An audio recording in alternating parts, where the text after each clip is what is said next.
shirweynahan oo ahaa shirweynihii lixaad ee jaaliyadda Somaliland ee dalka Jarmalka ayaa ka qabsoomay magaalada Bonn ee dalkaasi. Munaasabaddan waxaa sidoo kale xilka hoggaanka jaaliyadda Somaliland loogu kala wareejiyay gudoomiyihii hore ee jaaliyadda Hanad Cabdilaahi iyo gudoomiyaha cusub ee jaaliyadda Mukhtaar Axmed Aadan oo ay wehelinayaan gudoomiye ku-xigeenkiisa cusub iyo xogayaha cusub ee jaaliyadda Somaliland. Marti sharaf aqooyahan waxgarad haween mas'uuliyiinta asxaabta qaranka iyo ururada siyaasadda Somaliland iyo gudoomiyayaal hore oo jaaliyadeed oo goobjoog ahaa munaasabadana ka hadlay ayaa hoggaanka cusub u ballan qaaday inay kala shaqayn doonaan arrimaha jaaliyadda. cusubna waxa weeye Mukhtaar iyo tiimka cusub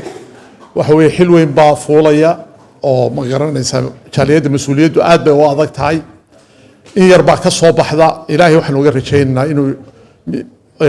مسؤولية وين أي قاعدين إن إلهي أفضيه إننا قد جين وحل نلقي بني الله شقينه أو إنه قام على قبنا ويقف كليات وحما قبنا كرو. مركب كفر حسنا هاي إنه مرتقل من نيتشاليد السومالي لان.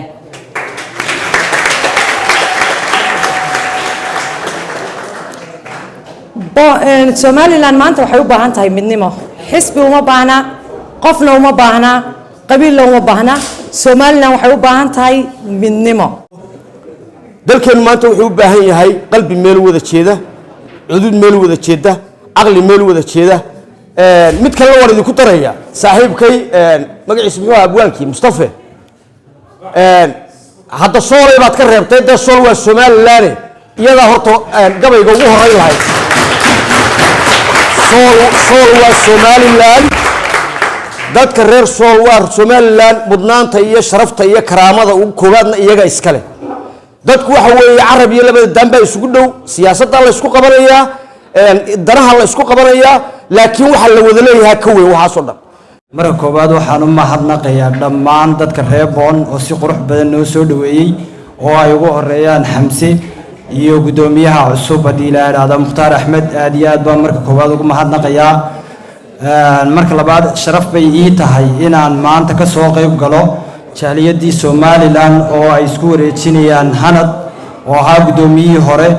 iyo gudoomiyaha hadda cusub insha Allah la wareegi doono isagana ugu ducaynaya hadii Ilaahay raado inuu Ilaahay khayr uga dhigo talada wanaagsan oo waafajiyo. miisku xigaa maanta halkii soo gaadhay iyada lafteeda oo qabad anigu waxaan ka mid ahay dadka aad u hambalyeeya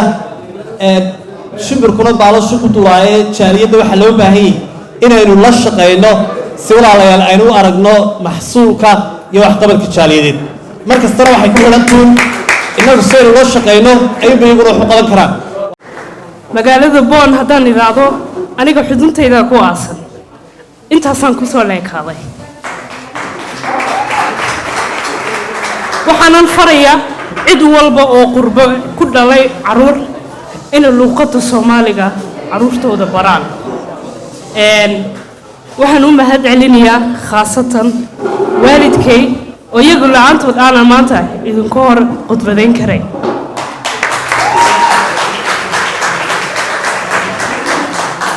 hawlo fara badan ayay jaaliyaduhu soo qabteen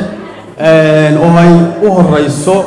in wakaaladaha dadkeenu ay u baahan yihiin inaan qorno oo sameeyno wasaaradda arrimaha dibadda aqoonsanaato sida wakaaladda imika qofba halkan jooga cid uu wakiisha ma jiro marka halka wax kaga xidhayin dhulku raba inuu iibiyo tusaalaha ugu yar baa disinaya qof halkan jooga baa raba inuu balow hargeysa ku yaalla iibiyo deedna waa inuu jaaliyadda u yimaadaa wakaalad ka qortaa jaaliyaddaasi waxay markaa leedahay official email reference number waxaasoo dhan ay maxkamadda ku aqoonsato taasaan dadka u fududaynaa qof isagoo halkan jooga ayaan u sahlaa inuu howlihiisii fushto waxyaabaha ay jaaliyaddu ka shaqayso wax keliya oo ka mid ah horta wax madhan oo la kala wareegay meesha jira hawl maalinida hawl culus baan haynaa sida tusaalahan magta oo kale dhaxalka qofka isagoo halkan jooga ayuu jaaliyadii wakiishaa. xilka u kala wareejiyay gudoomiyihii hore iyo gudoomiyaha cusub Ambassador Jaamac Giire ku-xigeenka safiirka Somaliland ee dalka Jarmalka. waxaan doonayaa hortiina inaan soo istaajiyo gudoomiyaha hore jaaliyadda Mukhtaar Cabdilaahi gudoomiyaha cusub jaaliyadda Mukhtaar Axmed inay leenahay Hanad waad soo shaqaysay waa mahadsan tahay sacabku soo u tumacana iyo jaaliyadiisii.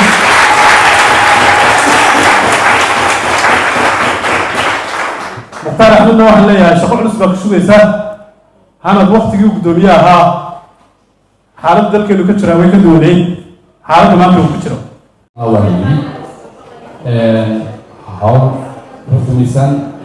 iyo culeys fara badan oo iga dhigay caawa dareemaya laakiin waxaan doonayaa inaan dareensiiyo xilku culeysku leeyahay haddii garbaha la sigsado waxa weeye waxa ballansan karaya shirka waxaan ballan qaadaynaa aniga iyo tiimka walaalaha ee ila shaqayn doona insha Allah inaanu ka shaqayn doono ugu horeyn midnimadiina wax wada lahaashihiina isoo jiidkiina iyo mideyntiina inaad noqotaan dad iska warhaya min gobol ilaa degmo min degmo ilaa tuulo dadka walaalaha ee halkan wada degan ee ka kala yimi gobolada Soomaaliland oo dhan manihin dad koox gaari dooratay manihin kuwa reer gaar u shaqayn doona waxaan nahay kuwa u shaqayn doona dhammaan dadka ku aftirsada magaca guud ee Jamhuuriyadda Soomaaliland. Zakariya Jeelani, Horyaal TV, dalka Jarmalka.